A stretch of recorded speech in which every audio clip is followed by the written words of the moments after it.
ஆசிரியர்கள் மற்றும் ஆசிரியர் அல்லா பணியாளர்கள் பாராட்டு விழாவில் சிறப்புரை வழங்க வருமாறு கல்லூரி பரிபாலன சபையின் செயலாளர் திரு OMSRJ மகேஷ் பாபு சார் அவர்களை மேடையின் முன்பாக அன்போடு அழைக்கின்றோம்.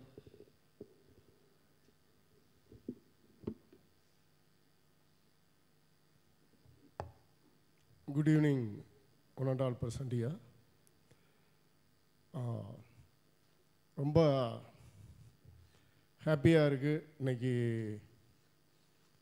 பேராசிரியர்கள் நான் டீச்சிங்கு அவங்களுக்கு பணி ஓய்வுக்கு வந்திருக்க அனைத்து பேராசிரியர்கள் நான் டீச்சிங் அவங்களுக்கு நல்ல ஒரு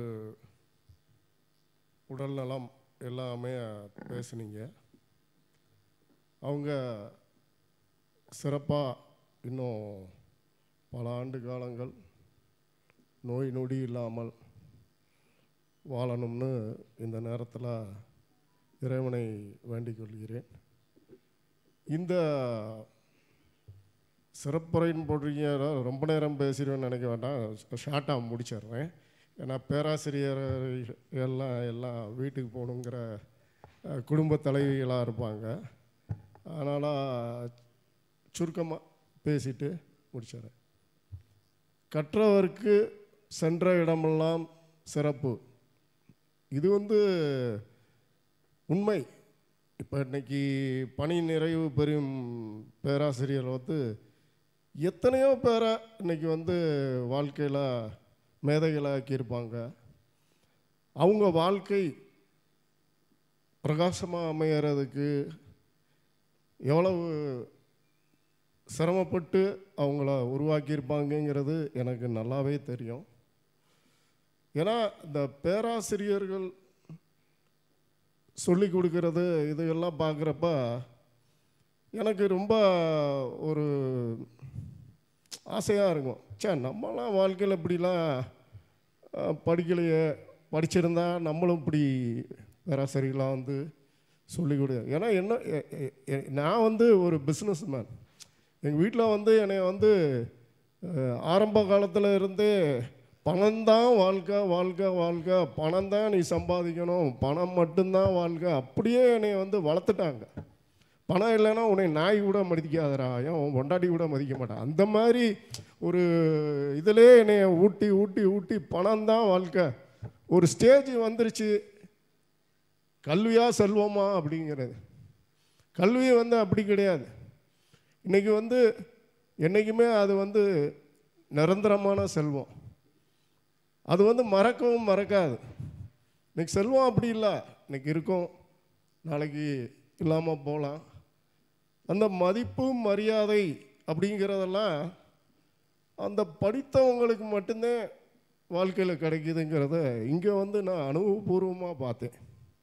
அப்படி பார்க்குறப்ப நான் ஒரு நாள் நைட்டு பிரின்ஸிபல் சாரோட ஜஸ்ட்டு ஒரு 9 மணி இருக்கும், வேலையை முடிச்சுட்டு வெளியே கிளம்புவோம். சார், எனக்கு கொஞ்சம் ஒரு ஆசை, நானும் ஒரு டாக்டரேட் இங்கே படிக்கலாமா அப்படின்னு கேட்டேன். டாக்டரேட் படிக்கலான்னா நீங்கள் பிஜி முடிச்சிருக்கணும்ல, பிஜி முடிக்காமல் எப்படி இது இல்லை, அதுக்கு வாய்ப்புகள் இல்லை அப்படின்ட்டு சொன்னார். அதாவது எதுக்கு சொல்ல வரேன்னா, நம்மளும் ஒரு டாக்டரேட் படித்தா ஒரு கிளாஸு சும்மா போய் ஒரு கெஸ்ட் லெக்சராக இன்னும் ஒரு நிறையா பேரை உருவாக்குறதுக்கு நமக்கு ஒரு வாய்ப்பு கிடைக்குமே, அப்படியே ஒரு இதில் நம்ம படித்தா நல்லா இருக்குமே அப்படின்னு கேட்டேன். அதுக்கெல்லாம் இப்போ வாய்ப்பு இல்லை. ஏன்னா இப்போ இன்றைக்கி சொல்கிறோம், பிஸ்னஸ் மேன் தான்.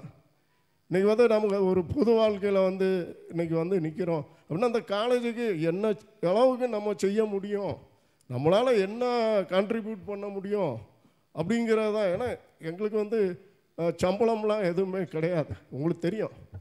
ஆர்டினரி ஒர்க்கு தான் பார்த்துட்டு போகிறோம். ஆனால் அது ஒரு நிறைவு இருக்குது எனக்கு. சரி, நம்ம ஒரு ஸ்தாபனத்துக்காண்டி இவ்வளவு வேலை பார்க்குறோம், அப்படியே ஒரு சந்தோஷம், ஒரு மகிழ்ச்சி. அது மேலே உங்களை பார்க்குறப்ப எனக்கு இன்னும் மகிழ்ச்சி. எப்பா இவ்வளோ பேருக்கு பாடம் சொல்லி கொடுக்குறாங்க, எத்தனை பேர் நல்ல நிலைமையில் இருக்காங்க, அவங்கெல்லாம் பாராட்டப்பட வேண்டியவர்கள் அப்படிங்கிறது ரொம்ப எனக்கு உண்டு, எப்பயுமே உண்டு. அது மாதிரி இன்றைக்கி பணி நிறைவு பெறும் பேராசிரியர்கள், நான் டீச்சிங் ஸ்டாஃப், அவங்க மீண்டும் அவங்க வாழ்க்கை சிறப்பாக அமையவும், அவங்களுக்கு எல்லா நலனும் ஆண்டவன் கிடைக்க வழிவகுக்க வேண்டும் என்று இந்த நேரத்தில் கேட்டுக்கொண்டு, எனக்கு வாய்ப்பளித்த அனைவருக்கும் எனது வாழ்த்துக்கள், பாராட்டுகளையும் தெரிவித்துக்கிறேன். தேங்க்யூ. இவ்வாண்டு பணி ஓய்வு பெறுகின்ற பேராசிரியர்கள் மற்றும் ஆசிரியர் அல்ல பணியாளர்களது கல்வி பணியின் அழியா தன்மை குறித்து எடுத்து இயம்பி சிறப்பானதொரு சிறப்புரையை வழங்கிய கல்லூரி செயலர் அவர்களுக்கு நன்றி.